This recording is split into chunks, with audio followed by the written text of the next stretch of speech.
हम परमेश्वर के वचन से पिछली बार जब हम सीख रहे थे इधर युगों का विषय हमने शुरू किया था, तो उस युगों के विषय में निष्कलंकता का युग हमने सीखा था। और उसके बाद हम कौन सा सीख रहे हैं? विवेक का युग। इसकी समय सीमा कितनी है? लगभग 1650 साल का इसका समय है। और ये कब शुरू हुआ था? जब इंसान निष्कलंकता की स्थिति से क्या हो गया? गिर गया। पाप जब इंसान के जीवन में आया, उस समय से लेकर इसका समय सीमा कब तक थी? जल प्रलय तक। तो हम पिछली बार देख रहे थे, भले ही इंसान क्या हो गया? निष्कलंकता की स्थिति से गिर गया। क्या हो गया? गिर गया। पाप, मृत्यु और शैतान उसके ऊपर क्या करने लगे? राज्य। धरती क्या होगी? श्रापित। और दुख, बीमारी, पीड़ाएं क्या होगी? खून पसीना आरंभ हो गया। पहले ऐसा नहीं था, सुंदर जीवन था। तो पाप क्या लेकर आया? विनाश लेकर आया, मृत्यु लेकर आया। परमेश्वर के साथ का संबंध टूट गया। अब अदेन की वाटिका में उस जीवन के वृक्ष का पहरा देने के लिए क्या घूम रहा है? ज्वाला में तलवार करूबों के साथ घूम रही है। जो एक दिन उसमें रहने वाला था, अब क्या किधर नहीं घुस सकता? अब उधर घुस नहीं सकता। मौत है सीधा। अभी आत्मिक रीति से मरा था, लेकिन अगर अंदर घुसेगा तो शारीरिक रीति से भी, और उसके बाद अनंत काल की क्या है। तो हम देखते हैं मनुष्य की हालात क्या है जब निष्कलंकता की स्थिति में इंसान पहुंच गया। यानी कि जब उस युग का, निष्कलंक का जो युग था, उसका जब अंत हो रहा है, तो कैसे हो रहा है? संबंध क्या हो गया? पाप क्या करता है? शैतान क्या करता है? मतलब इंसान के ऊपर क्या करने लग गया? मृत्यु, शैतान और पाप राज्य। दुख, तकलीफ शुरू हो गया। आंसू, पसीना, खून क्या करेगा? अब बहेगा। लेकिन आपको मालूम है, परमेश्वर का ये तो था परमेश्वर का न्याय। लेकिन उसके साथ साथ हम देख रहे हैं, परमेश्वर ने इंसान को अपने स्वरूप में, अपनी समानता में बनाया। प्रेम करता है परमेश्वर इंसान से, इसीलिए उसका प्रेम भी हम देखते हैं, उसका अनुग्रह भी हम देखते हैं। हमने कई बार ये बातें सीखी हैं। तो इसको मतलब भले ही परमेश्वर से संबंध टूट गया इसका, लेकिन परमेश्वर ने इंसान के अंदर क्या डालकर रखा हुआ है? विवेक डालकर रखा हुआ है। और उससे पहले हम देखते हैं, विवेक का बाद में आएंगे, परमेश्वर ने इसके उद्धार के लिए क्या किया? इसके छुटकारे के लिए क्या किया? आपको मालूम है, हमने वो, मैं एक बार थोड़ा सा आपको पॉइंट देना चाहता हूं ताकि आप उस चीज को समझना। निष्कलंकता का जो युग था, उसमें हमने क्या देखा? मनुष्य की हालत कैसी थी? मनुष्य की जिम्मेदारी क्या थी? विश्वास और आज्ञाकारिता की क्या थी? परख थी। और परख के लिए क्या लगा के रखा हुआ था? पेड़। और मनुष्य की क्या होगी? पराजय। और जब मनुष्य की पराजय हुई, परमेश्वर से संबंध क्या हो गया? टूट गया। परमेश्वर का क्या आया? न्याय आया, अलग हो गया। लेकिन उसके साथ हम देखते हैं कि परमेश्वर क्या भी कर रहा है इसके लिए, हैं? विश्वास के द्वारा अनुग्रह ही से क्या दे रहा है? मतलब उद्धार दे रहा है। कैसे दे रहा है? जो उद्धार के लायक नहीं है। भले शारीरिक रीति से, आत्मिक रीति से दंड आया है, गुलामी आई है, अलगदाई आई है, लेकिन परमेश्वर उधर उसके लिए क्या करके दे रहा है? उसको मतलब भले ही पापी हो गया, ये परमेश्वर के करीब आ सकता है। कैसे आ सकता है? कैसे आ सकता है? हाबिल कैसे आ रहा है? हाबिल कैसे आ रहा है? बलि लेकर आ रहा है, लहू लेकर। बिना लहू बहाए पापों की क्षमा नहीं है। इसलिए परमेश्वर ने ही ये रास्ता दिया था। अदेन की वाटिका में निर्दोष मेमने का क्या बहा? लहू। उसका चमड़ा उतार कर उसके नंगे तन को ढांपा और उसकी जान बची और वायदा दिया कि इस तरह का वंश आएगा। यानी कि भले ही जब आदम वाटिका में से निकला बहुत नुकसान हुआ, लेकिन उसके साथ साथ अब इंसान को परमेश्वर ने एक रास्ता भी दिया है। विवेक का युग उधर से शुरू हो गया। तो विवेक के युग में इंसान ने क्या करना है? जैसे हनोक परमेश्वर के साथ साथ चला, जैसे हाबिल परमेश्वर के योग्य पवित्र जीवित भावता क्या चढ़ाया? बलिदान, और स्वर्ग उसकी भेंट से क्या हुआ? प्रसन्न हुआ। यानी कि देखो, परमेश्वर का प्यार जब हम देखते हैं, यानी कि परमेश्वर थोड़ा थोड़ा कर कर इंसान के ऊपर अपने उद्देश्य को, अपनी योजना को क्या कर कर दे रहा है। उस समय ये ऐसा नहीं बताया था कि कुमारी गर्भवती होगी, उसका नाम यीशु, सारी बातें शुरू में उनको ये एहसास तक भी नहीं था, लेकिन विश्वास के द्वारा हाबिल ने, इब्रानियों की पत्री थोड़ा निकालो, इब्रानियों की पत्री और उसका 4 से पढ़ो थोड़ा, 11 का। विश्वास ही से हाबिल ने कैन से उत्तम बलिदान परमेश्वर के लिए चढ़ाया, और उसी के द्वारा उसके धर्मी होने की गवाही भी दी गई, क्योंकि परमेश्वर ने उसकी भेंटों के विषय में गवाही दी, और उसी के द्वारा मरने पर भी अब तक बातें करता है। विश्वास ही से हनोक उठा लिया गया कि मृत्यु को न देखे, और उसका पता नहीं मिला, क्योंकि परमेश्वर ने उसे उठा लिया था। और उसके उठाए जाने से पहले उसकी यह गवाही दी गई कि परमेश्वर को प्रसन्न किया, कि उसने परमेश्वर को प्रसन्न किया। और बिना विश्वास के परमेश्वर को प्रसन्न करना, मैं क्या बताना चाह रहा हूँ, ये आपने क्या समझना है। देखो, निष्कलंकता की स्थिति से इंसान गिर गया, दंड आ गया, तो भी परमेश्वर ने एक बलिदान का एक क्या रखा हुआ है, मतलब एक रास्ता दिया इंसान को कि इस रास्ते के द्वारा इंसान किसके पास आ सकता है? किसके पास आ सकता है? अपने गुनाहों की क्या पा सकता है? माफी पा सकता है। मतलब विवेक के युग में जो बेनिफिट था परमेश्वर ने जो दिया, क्या देकर रखा है? परमेश्वर ने इंसान को, विवेक तो है ही है, उसके साथ साथ क्या भी दिया है? क्या दिया है? मार्ग दिया है। क्या दिया है? रास्ता दिया है, तरीका दिया है कि इंसान अपने गुनाह, यानी कि विवेक के युग में भी क्या रखा हुआ है? रास्ता। जैसे ये जो 7 पॉइंट है जो हमने इस पे लिखे हुए हैं, ये हर युग में है। उसमें मनुष्य की हालात को आपने समझना है। सबसे पहले जब ये युग शुरू हो रहा है तो क्या देखना है? इस समय मनुष्य की हालात कैसी है, और फिर क्या देखना है? इसमें मनुष्य की जिम्मेदारी क्या है। तो इसमें मनुष्य की हालत क्या है? सबसे पहली, परमेश्वर से संबंध टूट गया, पाप का गुलाम है, मृत्यु राज्य कर लिया है, शैतान ने क्या कर लिया? अपने वश में कर लिया। लेकिन इसमें मनुष्य की जिम्मेदारी क्या है कि इसमें भी अगर ये इंसान चाहे तो परमेश्वर ने रास्ता दिया है।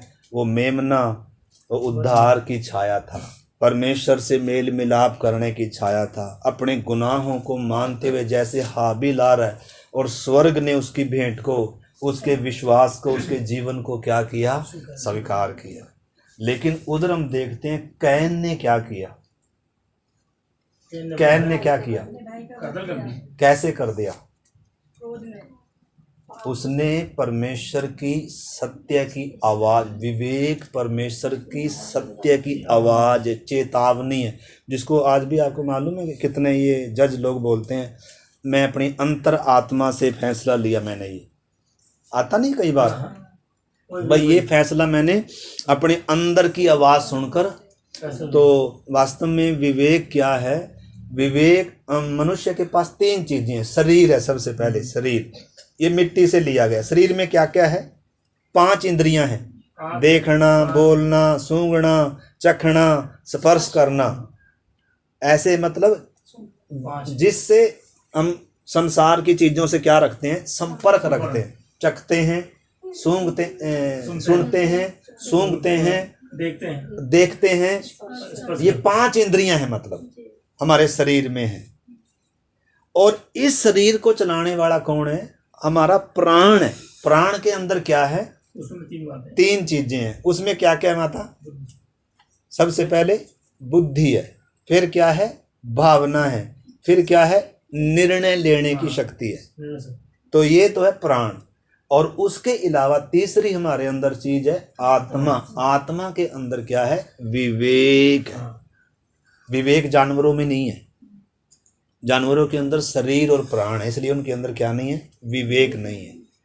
और क्या नहीं है? आत्मा में जो दूसरी चीज है अंतर्ज्ञान। और तीसरी चीज क्या है? संगति। हमारी आत्मा में 3 चीजें हैं। ऐसी खूबियां परमेश्वर ने इंसान जब रचा था उसके अंदर ये खूबियां डाली। अंतर्ज्ञान के अंदर तो परमेश्वर इंसान से क्या करता था? बात करता था। और विवेक के द्वारा भी परमेश्वर क्या करता है? इंसान से बात करता है। और संगति के द्वारा परमेश्वर इंसान से क्या रखता है? वो संगति रखता है। आत्मा में है ये खूबियां। हर एक इंसान के अंदर आत्मा में क्या डाल के रखी है? खूबी डाल के रखी है। तो कैन ने क्या किया? वास्तव में अपने विवेक की आवाज को क्या करता था? वो दबा कर चला। मतलब विवेक उसको बोलता था ये सही नहीं, ये चीज गलत है। हमें जैसे कई बार ऐसा एहसास होता है, पवित्र आत्मा भी, विवेक भी कई बार बोलता है ये चीज गलत है, तूने उसको ऐसा बोला, तूने उसके साथ ऐसा व्यवहार किया, ये चीज गलत है। लेकिन हम उसको कई क्या करते हैं? इग्नोर करते हैं। जैसे किसी ने हमें कुछ बोला, जैसे बच्चे को कुछ बोला बेटा ऐसा करो, तो उसने क्या कर दिया? एक कान से सुनकर, यानी कि उसको इग्नोर कर दिया। लेकिन हाबिल ने क्या किया? विश्वास और आज्ञाकारिता में क्या रहा? वो खरा रहा। उस समय परमेश्वर कैसी बात करता था? बाइबल नहीं थी उस समय, आज्ञा भी नहीं थी कोई। आज्ञा जैसे परमेश्वर ने अदेन की वाटिका में कहा था कि इस पेड़ में से नहीं खाना, विवेक के युग में कोई आज्ञा थी? थी कोई? तो उसमें फिर किसकी आज्ञा माननी थी जब कोई आज्ञा नहीं थी? विवेक की आवाज सुनकर चलना था। क्यों? क्योंकि इसने फल क्यों खाया? मैं भले और बुरे के ज्ञान पाकर परमेश्वर के तुल्य हो जाऊंगा। अच्छा, तुझे ज्ञान मिल गया। भले और बुरे की पहचान करने वाला अंग कौन है? विवेक है वास्तव में। तो अब इसको क्या मालूम चल गया? भला क्या है और बुरा क्या है, क्या चल गया पता? अब परमेश्वर बताएगा नहीं। अब इंसान की जिम्मेवारी है कि इंसान ने भलाई करते हुए परमेश्वर की इच्छा को समझकर, तो विवेक करता क्या है? पहली बात तो ये गलत रास्ते पर जाने के लिए क्या करता है? इंसान को रोकता है। जैसे आपको मालूम है, हम जब इधर जाते हैं तो आगे चौक में क्या लगी होती है? हरी बत्ती भी लगी होती है, लाल बत्ती भी लगी होती है। तो लाल बत्ती जब आई तो उधर क्या करना है? रुकना है। लाल बत्ती क्या इशारा कर रही है? रुको, रुको। ऐसे ही विवेक क्या करता है? गलत काम जब इंसान करने जाता है तो विवेक क्या करता है? मतलब इंसान को ये आभास कराता है कि ये जो तू करने जा रहा है ना, ये काम क्या है? गलत है। लेकिन इंसान क्या करता है? उसकी आवाज को दबा देता है। और जब दबा देता है, जब गिर जाता है, आज्ञा तोड़ देता है, पाप कर देता है, उस समय विवेक क्या करता है? उसको दोषी ठहराता है। दोषी ठहराता है कि तूने ये क्या किया है? पाप किया है। तूने क्या किया है? गुनाह किया है। अब जब विवेक दोषी ठहरा रहा था तो उसने परमेश्वर को खुश करने के लिए क्या नहीं देना था?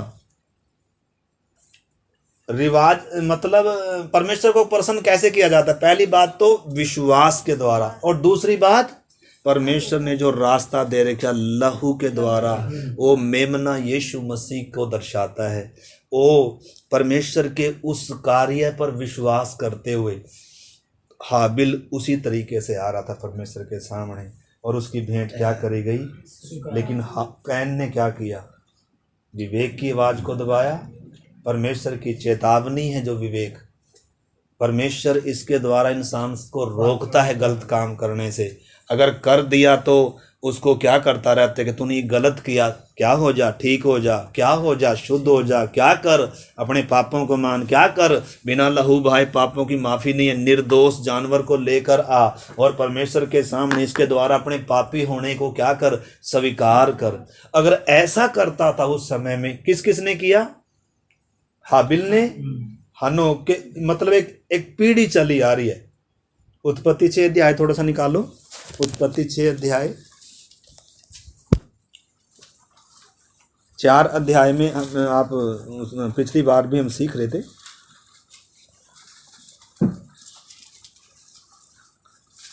4 का हमने पढ़ा था। हाबिल भी आया और कैन भी आया। किसने बताया उनको? किसने बताया? आदम ने उनको आदम ने बताया, परमेश्वर के बारे में सारी बातें बताई और वो तरीका भी बताया। और दूसरी बात, उनके अंदर विवेक भी है, इस करके वो उस हिसाब से विश्वास के साथ हाबिल आ रहा है, उसको स्वीकार किया गया। लेकिन कैन कैसे आया?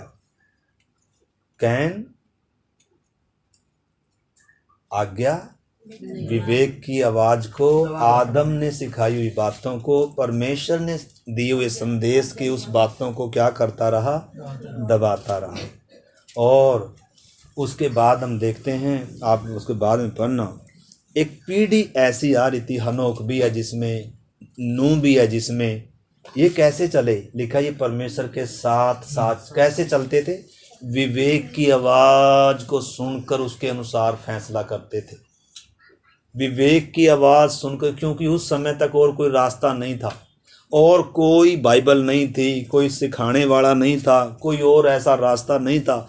थोड़ा थोड़ा सा कर कर परमेश्वर इंसान से क्या कर रहा था? बात कर रहा था, समझा रहा था। अभी तक इंसान को पूरा मालूम नहीं था कि इंसान को परमेश्वर ने क्यों बनाया है, इंसान के बनाने के पीछे परमेश्वर की योजना क्या है। थोड़ा थोड़ा सा कर कर, जैसे शुरू में बच्चे होते हैं, इनको ज्यादा कुछ मालूम नहीं है, बुढ़ापे की, जवानी की बातें इनको क्या नहीं होती।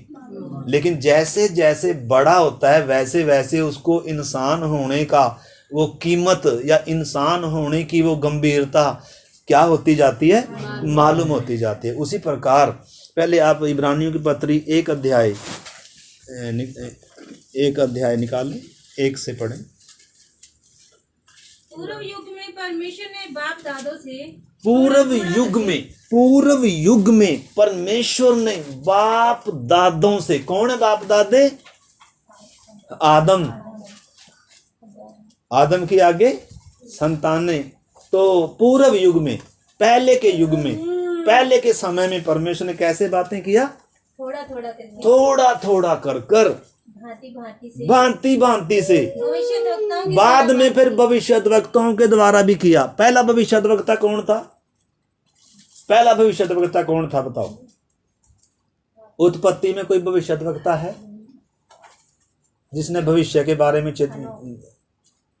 हनोक ने क्या करी? यानी कि जो उस समय विवेक की सुनकर चलते थे, परमेश्वर को प्रसन्न करने का प्रयास करते थे, परमेश्वर भी उनके साथ आकर चलने के लिए क्या था? तैयार था और उनको सिद्ध करता था। हनोक वही सिद्ध कर कर उठा लिया गया बिना मृत्यु को देखे। और उसके साथ साथ हमने बताया था, पिछली बार देख रहे थे, हनोक ने यहूदा में देखते हैं तो क्या भी भविष्यवाणी करी, लोगों को मन फिराने का प्रचार किया, बुराई से मन फिराओ, परमेश्वर का न्याय धरती पर आएगा। उस समय बाढ़ की चेतावनी भी दिया था। और इस समय यीशु जब सबके देखते देखते आएगा जगत का न्याय करने, उसके बारे में भी क्या दिया? चेतावनी दिया कि प्रभु लाखों पवित्रों के साथ आया कि जगत का क्या करे? न्याय करे। तो मेरा कहने का मतलब है, ये जो युग का जो समय सीमा था और इस युग में जो केंद्र बिंदु है वो सेत की संतानें और कैन की संतानें हैं मैन, उनकी पीढ़ियां आगे बढ़ रही हैं। तो जो सेत की संतानें हैं उनमें से कैसे लोग पैदा हो रहे हैं? परमेश्वर के साथ चलने वाले लोग आ रहे हैं, नूह तक आ रहे हैं। लेकिन आपको मालूम है, इंसान पहले तो कैन ने परमेश्वर की आवाज यानी कि भलाई कर सकता था, परमेश्वर के साथ संबंध रख सकता था। माध्यम क्या था? वो मेमना। माध्यम क्या था? वो लहू। माध्यम क्या था?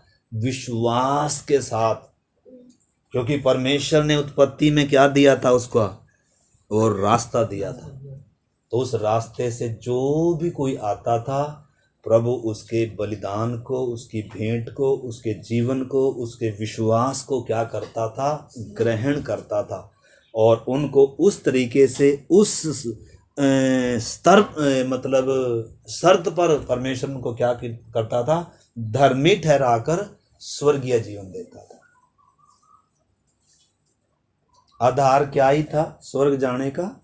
परमेश्वर के ऊपर विश्वास और उसके अनुग्रह के द्वारा, उस लहू के द्वारा, उस बलिदान के द्वारा। वो लहू या वो बलिदान किसकी छाया थे? सबास यीशु मसीह को दर्शा रहे थे। तो परमेश्वर से मेल करने का जो रास्ता है शुरू से ही, वो कौन है? प्रभु यीशु मसीह। आपको मालूम है अब्राहम ने यीशु मसीह को देखा था। अब्राहम कौन से युग का व्यक्ति था? वायदे के युग का व्यक्ति था। तो अब्राहम ने यीशु मसीह को देखा था, लेकिन यीशु झूठ बोल रहा है? यीशु कह रहा है ना, अब्राहम ने मुझ पर विश्वास किया और उसने मुझे देखा भी। तो यीशु झूठ बोल रहा था।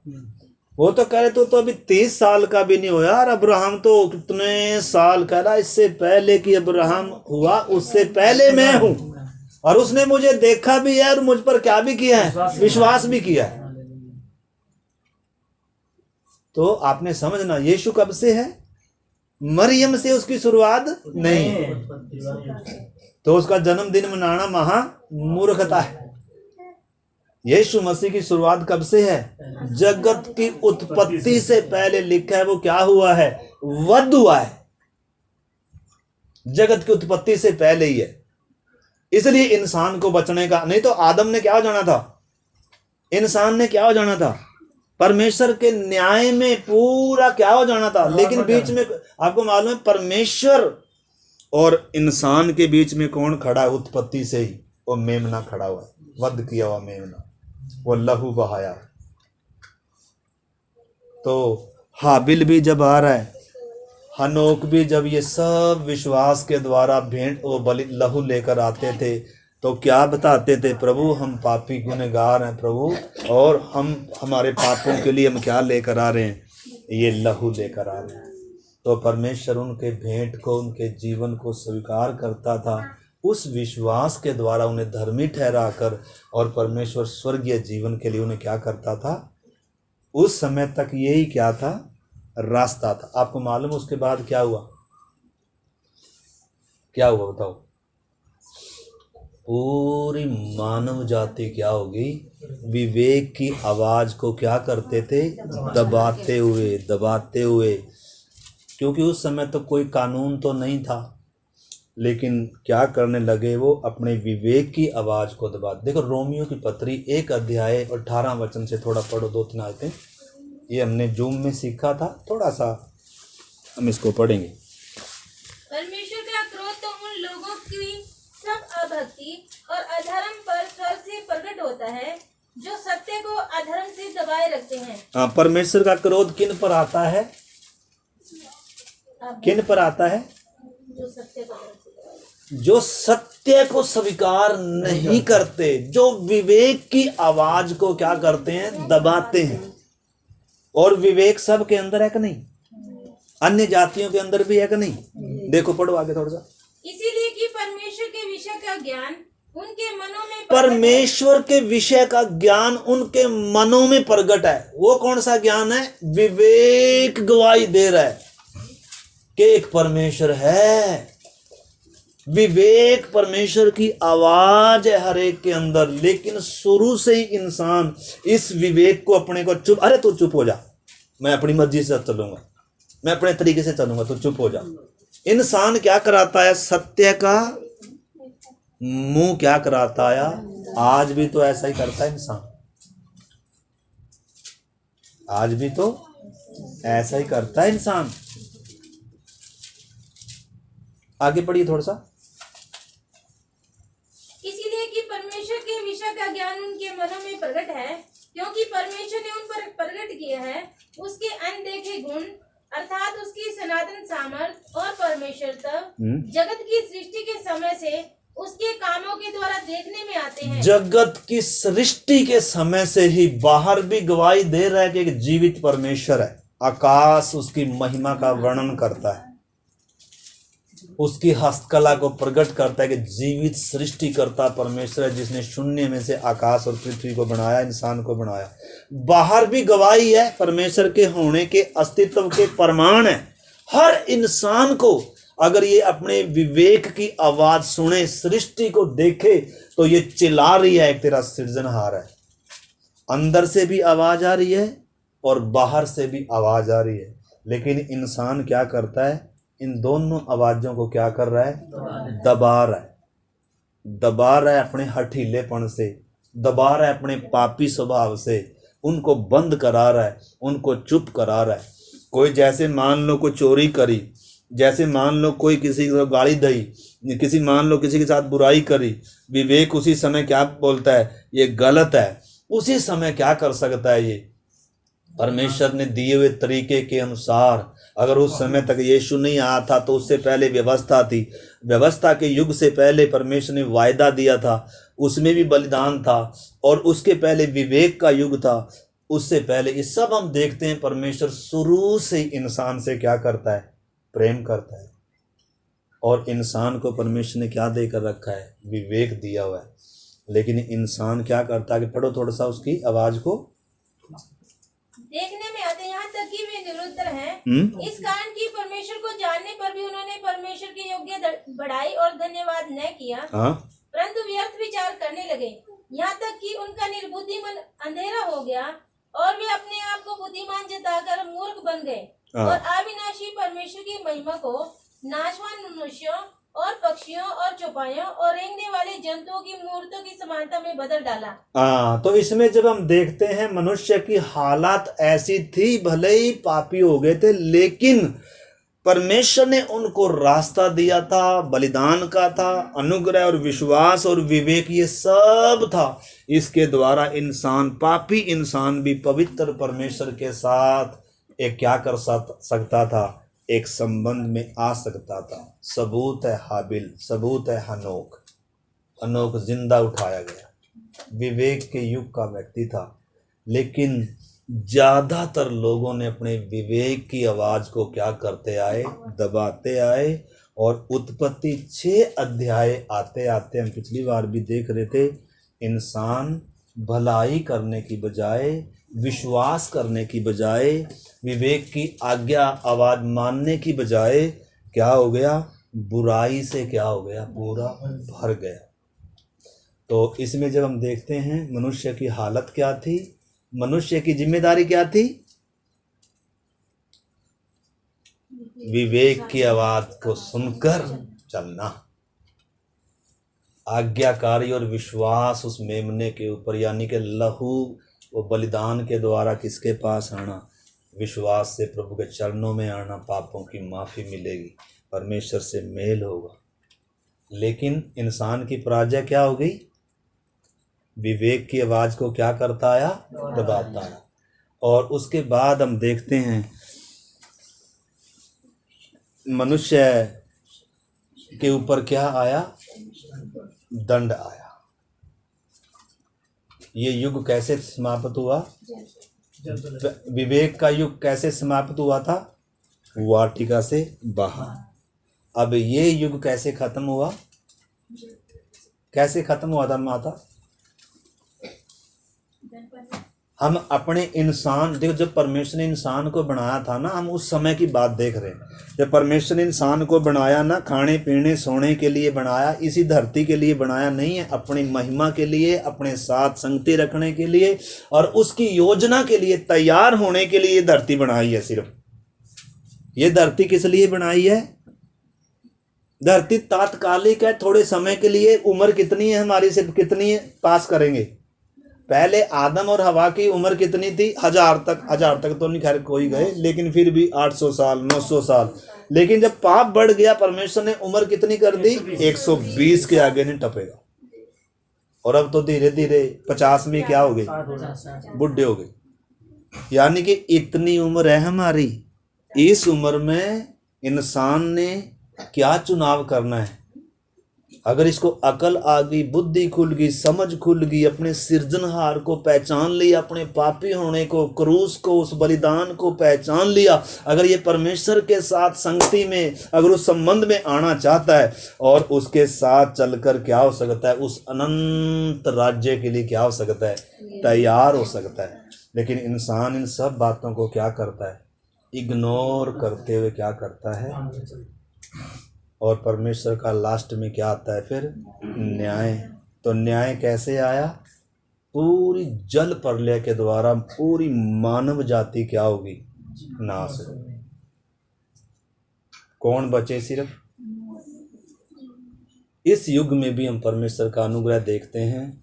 इस युग में भी परमेश्वर पर विश्वास करने वाला नूह एक व्यक्ति था। देखो, जब सारे लोग क्या कर रहे थे?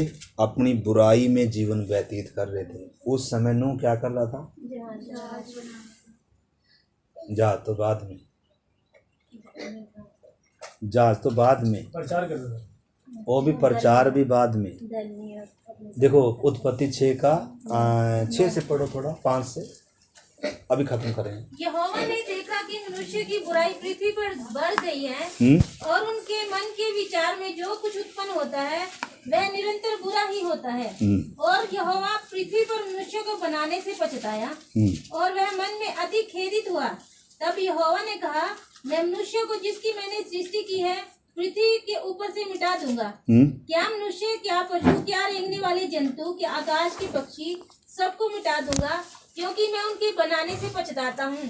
परंतु यहोवा के अनुग्रह की दृष्टि नूह पर बनी रही। नूह की वंशावली यह है, नूह धर्मी पुरुष और अपने समय के लोगों में खरा था और परमेश्वर ही के साथ साथ चलता रहा। किश्ती बनाने से पहले तो उसकी ये हालात है, यानी कि एक व्यक्ति उस समय में भी विवेक की आवाज सुनकर चल रहा है और उस दिए हुए रास्ते पर, उस बलिदान, उस लहू को लेकर परमेश्वर के सामने आता है, अपने पापी होने को स्वीकार करता है, परमेश्वर पर विश्वास करता है। परमेश्वर ने उसे क्या ठहराया? धर्मी ठहराया और परमेश्वर उसके साथ साथ चल रहा था। इसलिए जब बाकी सब ने अपना बुराई का रास्ता चुना, अपने विवेक को दबाकर, उनके मन में जो भी कुछ उत्पन्न होता था क्या ही होने लग गया? निरंतर बुरा। तब परमेश्वर ने कहा, मनुष्य को क्या करूंगा? पृथ्वी पर से। परंतु परमेश्वर के अनुग्रह की दृष्टि किस पे थी? नूह पर। इसलिए नूह को परमेश्वर ने क्या किया? कैसे बचा लिया? तो हर युग में हम परमेश्वर का अनुग्रह देख रहे हैं, परमेश्वर का न्याय भी और परमेश्वर का अनुग्रह भी। उस समय, उस युग में छुटकारे का माध्यम क्या था? वो जहाज बनाया और उस जहाज में जितने प्राणी आएंगे वो ही सिर्फ क्या किए जाएंगे? तो ये भी किसकी छाया है? यीशु मसीह की छाया है। जितने लोग यीशु मसीह में आएंगे, यीशु पर विश्वास करेंगे, यीशु को ग्रहण करेंगे, वो सब क्या किए जाएंगे? बचाए जाएंगे। बाकी सब पर क्या आएगा? न्याय आएगा परमेश्वर का। तो इस करके अभी हम समाप्त कर रहे हैं। आइए मेरे साथ आप निकालिए पहला पत्रस 3 अध्याय और उसका आप मेरे साथ निकाल लें 19 से 21 तक पढ़ेंगे।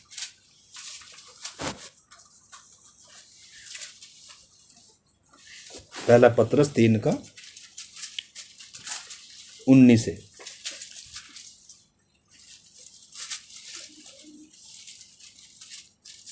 उसी में उसने जाकर वेदी पहला पत्रस 3:20 से पढ़ो ब्रदर।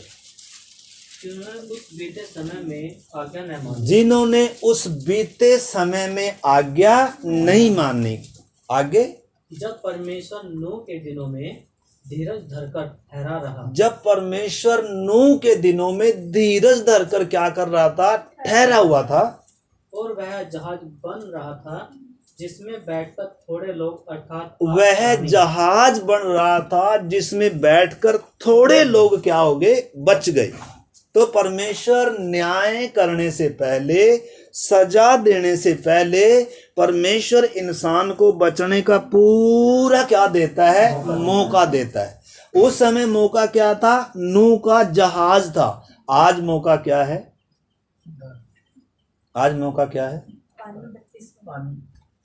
आज मौका यीशु मसीह है। जो यीशु मसीह को ग्रहण करेगा, जो यीशु मसीह पर विश्वास करेगा। उस समय क्या बन रहा था? जहाज। आज क्या बन रहा है? कलीसिया। कब तक धीरज धरे हुए है? जब तक जहाज नहीं बन गया। अभी कब तक धीरज धरे हुए हैं? जब तक कलीसिया बन रही है। आज कलीसिया का काम बंद हो गया, आज ही न्याय क्या हो जाएगा? शुरू हो जाएगा। कब तक रुका हुआ है? कलीसिया तैयार हो रही है। कलीसिया तैयार हो रही है। कलीसिया तैयार हो रही। जैसे ही कलीसिया तैयार हो गई, वैसे ही परमेश्वर का युग बदल जाएगा, परमेश्वर का व्यवहार बदल जाएगा। फिर अनुग्रह का समय खत्म हो जाएगा, उद्धार का दरवाजा बंद हो जाएगा। जैसे नूह के जहाज को परमेश्वर ने क्या कर दिया? बंद। आपको मालूम है, ऐसे ही इस समय नूह उद्धार का दरवाजा, स्वर्ग का दरवाजा खुला हुआ है। कैसे आना है? विश्वास के साथ, अपने पापों को मानकर, उद्धार पाकर आप किधर आ सकते हो? ऊपर वो छाप रखे आपने, वो बनाया हुआ पेड़।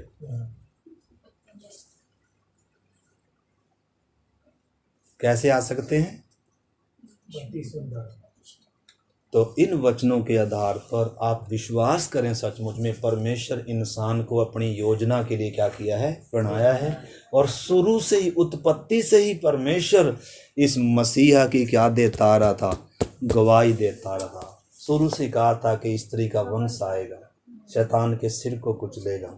आदम को आशा दिया था। उस समय तक तो वो इन बातों को समझ नहीं पाए, तो भी उन्होंने विश्वास किया परमेश्वर के उस दिए वचन पर, उस लहू पर, कि बिना लहू बहाए पापों की माफ़ी नहीं है। और वो परमेश्वर के साथ चल पाए। आज भी अगर मैं और आप अगर चाहते हैं परमेश्वर के साथ चलना, तो आज हम आराम से क्या कर सकते हैं?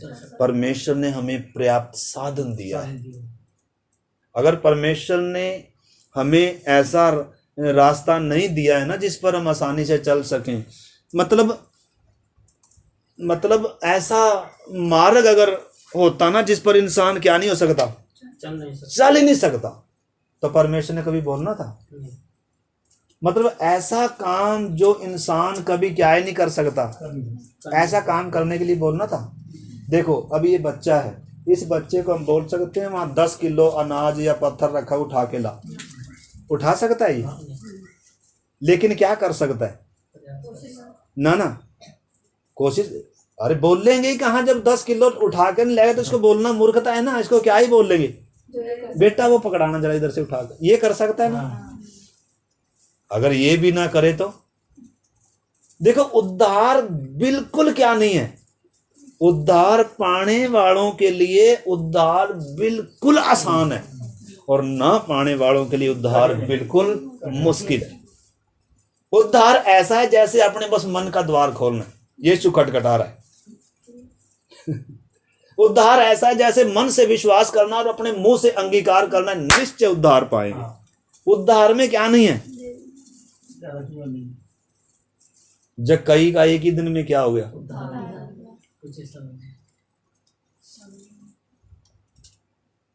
उद्धार में क्या भी नहीं है, देर भी नहीं है। मतलब मैं कैसे एक्सप्लेन करूं इसका? उद्धार एक ऐसी चीज है, ना पाने वाले के लिए ये सबसे मुश्किल है, और पाने वाले के लिए सबसे आसान। मतलब आसान भी है, जितना आसान है उतना ही क्या भी है, मुश्किल भी है।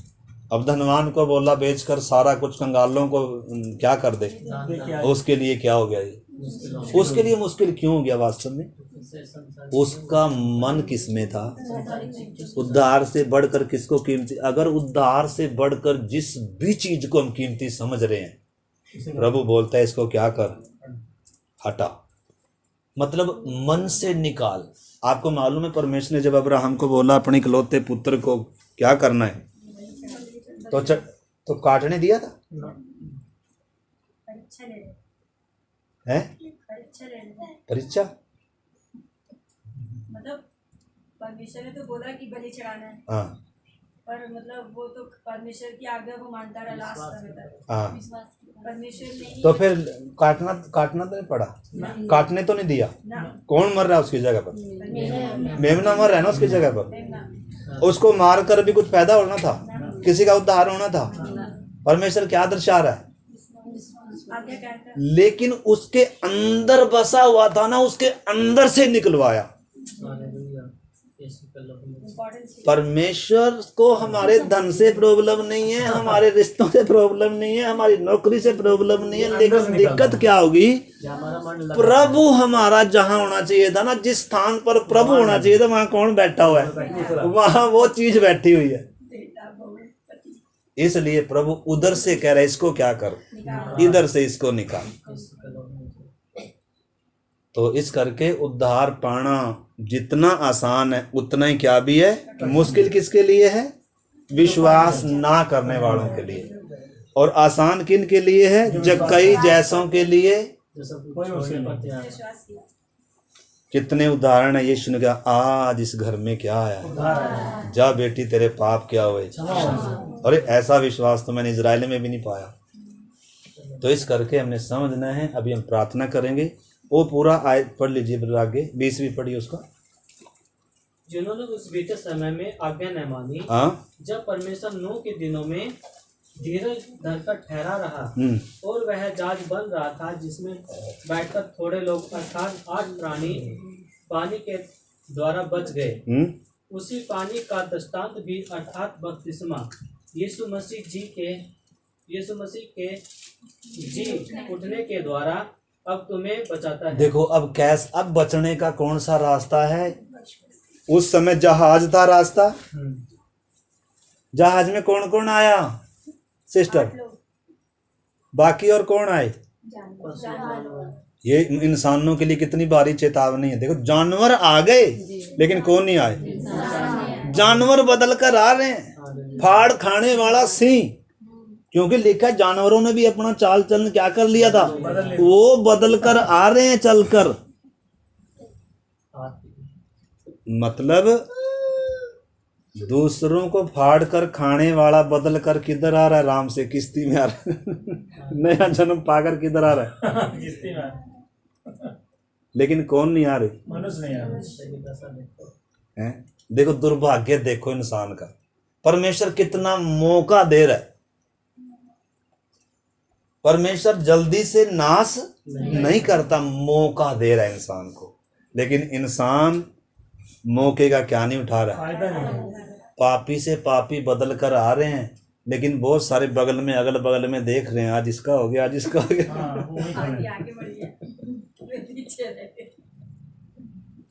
आज भी बपतिस्मा लेने वो बहन बैठी तुम्हारे सबके सामने। ओ कहाँ से आई? यीशु मसीह पता कितनी दूर से, कितने किलोमीटर से चल कर आया था बपतिस्मे के दिन है? आपके तो घर में। और क्या कर सकते हैं आप भी? बचने का एक ही रास्ता है। उस समय तो सिर्फ नाश होने से बचना था, अभी सिर्फ नाश होने से बचना नहीं, अभी तो परमेश्वर के लिए ओ कितनी ऊंची योजना है। उद्धार तो सिर्फ उसकी नींव है। अभी तो परमेश्वर ने इतना कुछ हम पर क्या करके दिया है। तो इधर मैं जो बात आपको बताना चाह रहा हूँ लास्ट में अब आएगी, वो पढ़िए ब्रदर। इससे शरीर के मेल को दूर करने का अर्थ ये नहीं है। बपतिस्मे देखो दोबारा पढ़े ब्रदर, जोर से पढ़े, सही से पढ़े।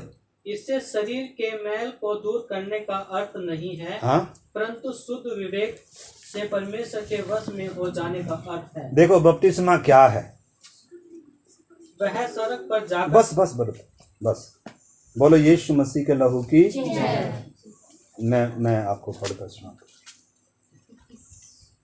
3:21 उसी पानी का दृष्टांत भी अर्थात बपतिस्मा है यीशु मसीह के जी उठने के द्वारा अब तुम्हें बचाता है। इससे शरीर का मैल दूर करने का अर्थ नहीं, परंतु शुद्ध विवेक से। बपतिस्मा क्या है? शुद्ध विवेक से। हम किसका विषय सीख रहे हैं? विवेक के युग का। विवेक उन्होंने क्या कर दिया? अपना अशुद्ध कर दिया। परंतु जैसे नूह ने क्या किया? पानी के द्वारा और शुद्ध विवेक से अगले युग में प्रवेश किया, बाकी सब क्या हो गए? नाश हो गए। उसी प्रकार बपतिस्मा मतलब आपको अगले युग में लेकर आ रहा है। अगले युग का मतलब है आपको किस में लेकर आ रहा है? आपको परमेश्वर का बैरी थे, परमेश्वर के शत्रु थे, पाप में गुलाम थे, अंधकार के वश में थे। लेकिन जब आप ये निर्णय ले रहे हैं बपतिस्मा, आज्ञाकारिता और विश्वास, तो आप शुद्ध विवेक से सिस्टर किसके वश में हो रहे हैं? परमेश्वर के वश में हो रहे, ताकि परमेश्वर तेरी जो योजना मेरे जीवन से है वो क्या कर? पूरा कर। परमेश्वर की योजना क्या होनी है? पूरी होनी। इसे लिखा है तुम दाम देकर खरीदे गए हो, अब इस देह के द्वारा परमेश्वर की क्या करो? महिमा करो।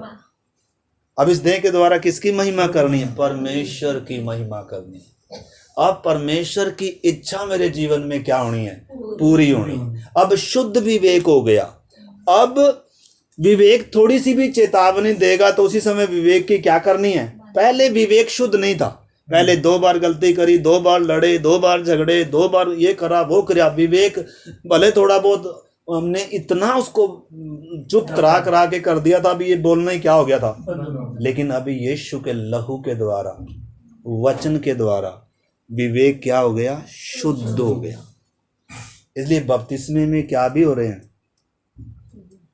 शुद्ध विवेक से परमेश्वर के क्या हो रहे हैं? वश में हो रहे हैं। यह है बपतिस्मे का अर्थ। अब विवेक क्या हो गया? शुद्ध हो गया। एक वचन और जल्दी से पढ़े, फिर प्रार्थना करेंगे। इसी का 3:16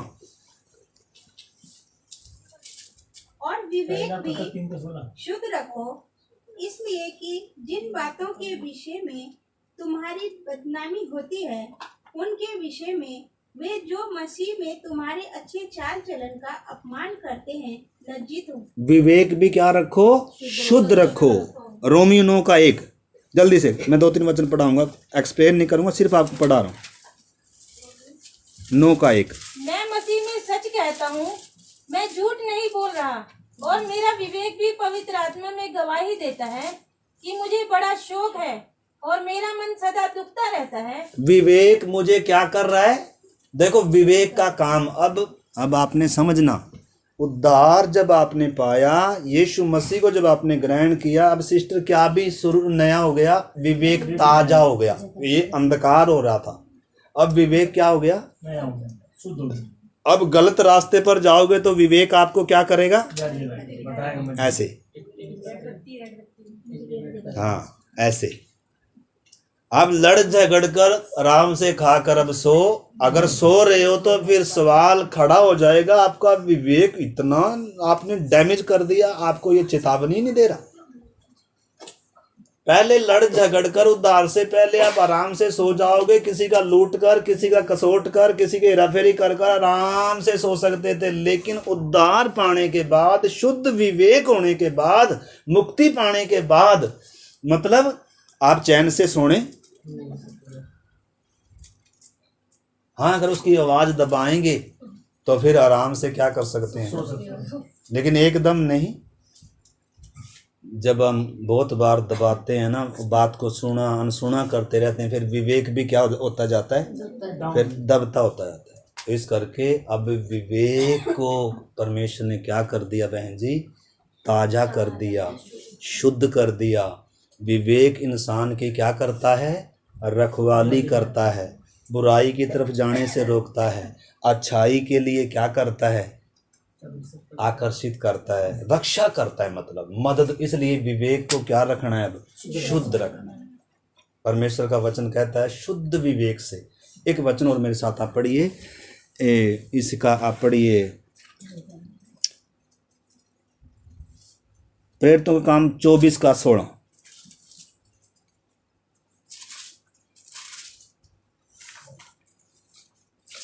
इससे मैं आप भी यत्न करता हूँ कि परमेश्वर की और मनुष्य की और मेरा विवेक सदा निर्दोष रहे। मेरा विवेक क्या रहे, सदा निर्दोष रहे, शुद्ध रहे।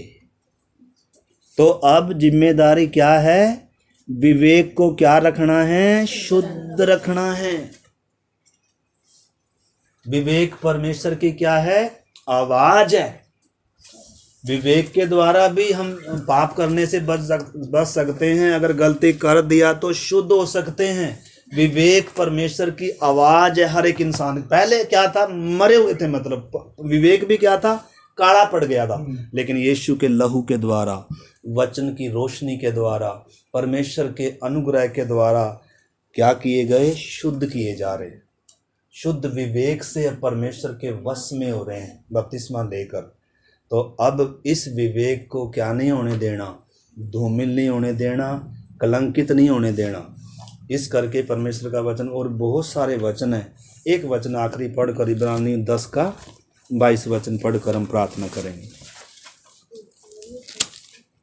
22। तो आओ हम सच्चे मन और पूरे विश्वास के साथ और विवेक का दोष दूर करने के लिए हृदय पर छिड़काव लेकर देह को शुद्ध जल से धुलवाकर परमेश्वर के समीप जाएं। हाँ, तो परमेश्वर के समीप कैसे ही आ सकते हैं, शुद्ध विवेक से। और विवेक शुद्ध कैसे होता है, यीशु मसीह का लहू का छिड़काव हम अपने ऊपर लेते हैं।